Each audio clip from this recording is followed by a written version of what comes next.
joining us here. Welcome to another edition of the MicroCapClub Member Spotlight. In these interviews, we'll showcase many of the top members of MicroCapClub. Today, we have Ryan Reeves, Managing Director of Infuse Asset Management.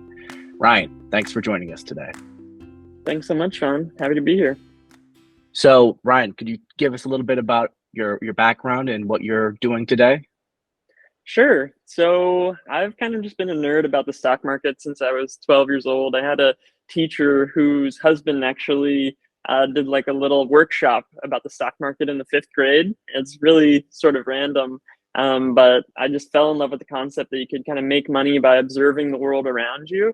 And I knew that I wanted to be in something in business and wasn't really sure that investing was going to be the path, but I've just come back to investing time and time again.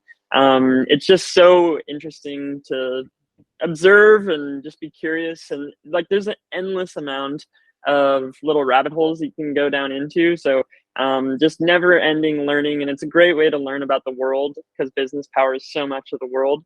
And so after college, I was trying to teach my friends about the stock market. So I just wrote up some blog posts, and that kind of turned into very gradually a research service. And then about a year and a half ago, I got the opportunity to start a fund. And so, yeah, that's kind of where I'm at right now, and still just trying to dig into as many businesses as possible.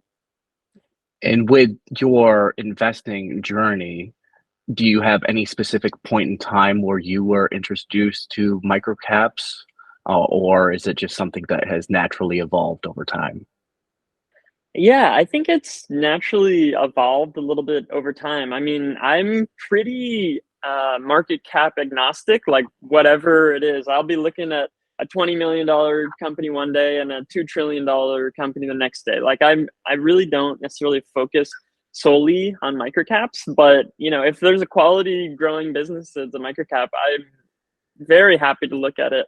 But I actually got introduced to MicroCapClub through Ian just on Twitter. I just connected with him and found the great community of MicroCapClub. And so it's been really good. Like the quality of posts on there and the quality of people on there is really amazing. And so that's been really helpful in just trying to do diligence some of these small companies. Right. And what would you say is your investing strategy these days? As you say, it's more a market cap agnostic, but are there any specific things that you're looking at in particular? Yeah, so I sort of just see investing as kind of there's 3 main variables: quality, growth, and valuation. Growth being kind of, is there a big market or is there optionality? Is the management team really creative about how they can grow the business? And then the quality being kind of how durable is the growth? Is there a moat? All that sort of good stuff, competitive advantages. And then, if there's not a good valuation, then all of that other stuff is sort of moot. So along those 3 vectors, I'm trying to kind of look for the best of the best of the best. And so I have a very concentrated portfolio. There's only about 7 companies in there. But it's really focused on trying to find the fastest growing, highest quality businesses at the lowest multiples possible. Because, I mean, at the end of the day, like as much as we want to pontificate and stuff, it's really just about how fast earnings are growing and the compression of the multiple or the expansion of it. And so it's really sort of straightforward, but there's many variables that go into quality and all of that stuff. So it's like simple and complex at the same time, which is, why investing never gets boring. Right. Are there any specific things in the market that's happening right now that you're, really honed in on?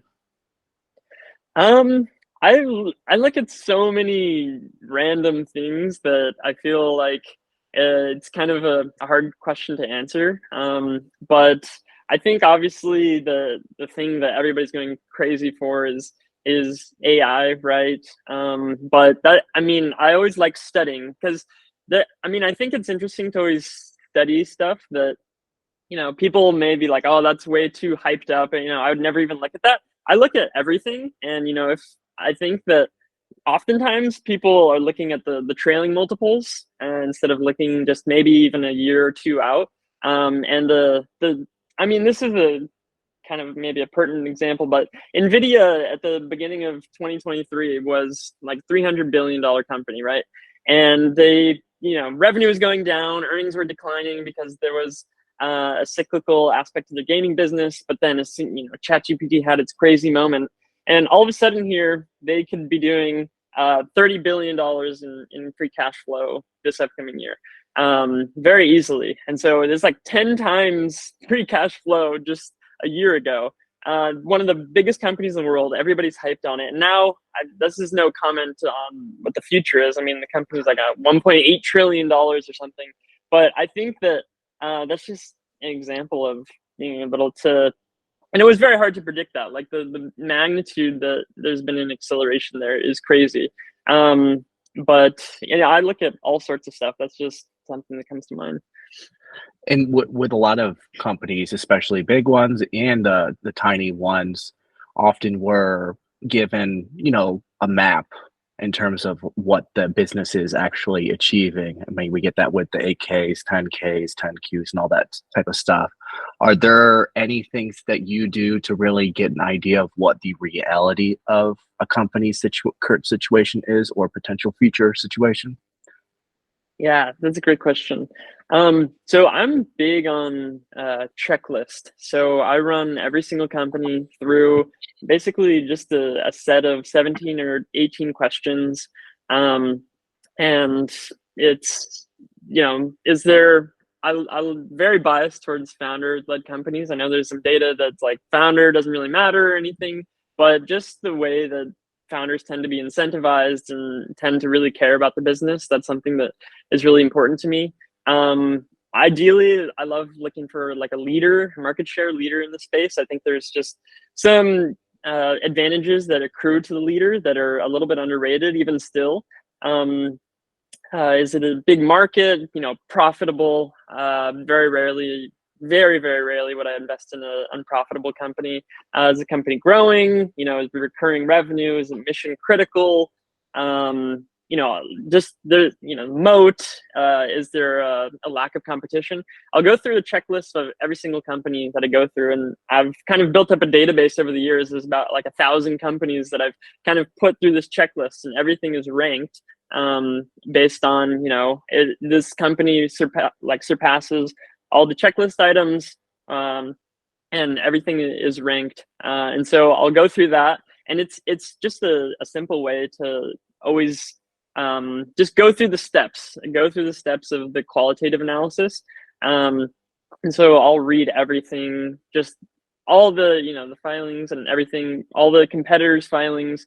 And so I think by the time you're just looking at all of the data, you kind of get a sense of, who's doing well and who's not doing well, because there's the narrative and the numbers, and you kind of have to balance both out, because the numbers rarely lie, especially if you can kind of look into all the accounting and stuff. So yeah, I'm just a very I think checklist has been helpful for me, because it's so easy to have like a new shiny thing syndrome. But if you look at it in the context of all the companies you've looked at, oftentimes the quality is not really as high as you thought it was. Right. And you said, Ryan, that you've been a member of MicroCapClub for a while.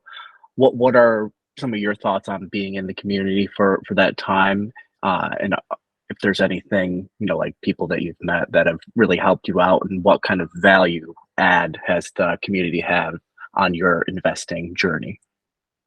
Yeah, I mean, I think it's really fun to look back at some of the biggest winners the community's had and go all the way from the beginning and look through the thread. And very often it's not a straight line. There's big moments where, something happens, and it's really hard to know, okay, should I stick with this company or not? And there's great debates. And so that's been really formative just for my journey of understanding how the trajectory of companies actually works. Because you can look, there's such a long history, even something like Expel is a big lawsuit, and there's all the things. And it's really interesting to just, because we're trying to really understand is the reality of the business, and what the reality will be in a couple of years. And so understanding reality is much more difficult than than we think. Right, exactly. Brian, I really appreciate you taking the time to chat with us today. Are there any other places online that people can find you at? Yeah, so X, still haven't got used to that, but Ryan Reeves underscore, and I'm pretty active on there. So yeah, DMs are open. I always love talking to people. But yeah, thanks again, Ryan. I really appreciate you chatting. Yeah, thanks so much, John.